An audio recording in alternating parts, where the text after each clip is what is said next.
Soyez les bienvenus dans le forum de Girondin TV. Comme tous les vendredis, nous allons refaire l'actualité des Marinés Blancs en compagnie cette semaine, et c'est une nouveauté d'Alain Baudron de Gold FM. Bonjour. Et Denis Grandjou de RTL. Comment ça va? Ça va bien, bonjour. Bonjour tout le monde. Bon, vous avez bien dormi les garçons? Oui, oui. Hein? Ouais, oui. En pleine bourre? Plus d'insomnie. Depuis que Bordeaux va mieux, on dort mieux. Hein. Ouais. Ah oui. Oui, parce que vous avez eu des nuits agitées jusqu'au 15 septembre à peu près. Voilà. Mais Jean Tigana disait aussi qu'il avait du mal à dormir après Nice. Non, mais je pense que ça va mieux. Ça va mieux chez les gens. On est loin cette période-là. Et est-ce qu'elle est révolue d'ailleurs? On verra ça à l'issue des matchs qui viennent. Ouais. On va voir poursuivre la série. Samedi contre Auxerre. Oui, il faut. C'est quoi? C'est 3-4 victoires. Il y a Auxerre, Brest, il y aura un Grotès, Saint-Etienne en Coupe de la Ligue. Ouais. Là, je pense que les 3 matchs à venir, c'est intéressant. Quoi. Bon, beaucoup de choses. Merci Alain, beaucoup de choses dont on va débattre dans cette émission. Merci Alain et à la semaine prochaine. Beaucoup de choses dont nous allons débattre dans cette émission. On va revenir sur l'équipe de France qui va passer l'hiver au chaud. On va parler d'Auxerre, le prochain déplacement des Girondins de Bordeaux. Ça sera la 9e journée de Ligue 1. On va faire une petite parenthèse. Bélion est-il d'attaque? C'est la question qu'on va se poser.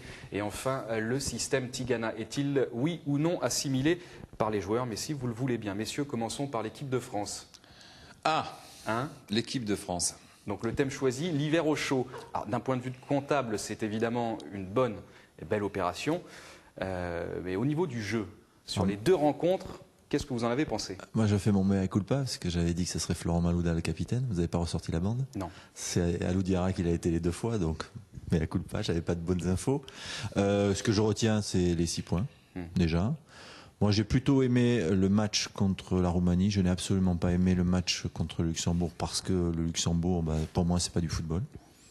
Même si on est une petite équipe, moi, je suis entraîneur du Luxembourg, je démissionne, j'arrête. C'est même pas la peine. C'est pas être entraîneur de mettre 10 joueurs derrière, un devant, et on attend que ça passe. Mais qu'est-ce que tu veux faire d'autre avec cette équipe? C'est une équipe de nationale. Ils jouent au football. Et en national, vous avez des équipes qui jouent. Bien sûr, mais pas au niveau international. Et alors, au niveau international. Et alors, l'entraîneur, il dit, je suis déçu parce qu'on a perdu 2-0 et qu'en première mi-temps, la France n'a pas eu d'occasion. Il se contente de ça. Change de métier, mec. Change de métier. T'es pas un entraîneur. C'est dur. Mais fais-les progresser. Ils jouent tous derrière. Alors ils se contentent d'avoir fait match nul contre la Biélorussie 0-0 et d'avoir gagné il y a 2 ans contre la Suisse 2-1 en Suisse. C'est pas du football. Non, mais c'est vrai que c'est la première fois que j'entends l'argument, mais il est recevable. Tant qu'à jouer, moi je préfère perdre 5-0. Autant le faire avec panache. Ouais, mais alors, à ce moment-là, si effectivement c'est aussi faible que cela, pourquoi la France ne gagne que 2-0 à 11 contre 10? Mais c'est pour ça qu'ils jouent tous derrière. Cette équipe de France qui ne gagne que 2-0, mais bon, elle doit trouver la solution avec les joueurs que nous avons. Elle l'a pas trouvé. Denis, alors on est content, on passe effectivement l'hiver au chaud, mais on n'est pas rassuré pour autant. Denis, ça c'est le côté équipe de France, on va en parler. Oui. Mais parlons aussi de cette équipe qui n'a rien à faire dans le concert international. Arrêtons. Ça, c'est une petite équipe. 130e équipe. Et alors, quand vous voyez des équipes africaines qui sont pas mieux classées, mais qui jouent au football, moi, je préfère voir ça. Le Luxembourg, c'est pas une équipe de football. Il a mis, je crois, 25 minutes, Wenger, à nous dire qu'il jouait à 6 derrière. Ça se voyait dès le début du match. Ils étaient 6 derrière, c'est la première fois que je vois ça. Alain, je vais mettre tout le monde d'accord. Vous avez fait une parenthèse sur le Capitana. Effectivement, c'est un des thèmes que je voulais aborder, mais on écoute tout de suite l'extrait d'un expert.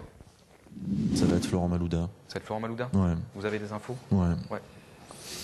Non, je pense que ça va être Florent Malouda sur le match de la Roumanie. On repassera ça la prochaine fois. Je pense que ça sera Alou Diarra. Je pense que samedi, ça va être Florent Malouda et que Alou Diarra sera le capitaine à l'avenir. Mais que là, Florent Malouda. Donc ça sera Florent Malouda, mais en fait, à la tête de sur la Roumanie, je pense qu'il y aura une 2e chance pour Florent Malouda d'être le capitaine. Il va s'appuyer sur lui. Voilà. Mais je me trompe peut-être, hein. J'ai pas plus d'infos que vous. Moi, je lis des choses, j'essaye de décrypter ce que les uns et les autres ont pu dire. Laurent Blanc a dit oui, Florent Malouda est un joueur sur lequel je vais m'appuyer.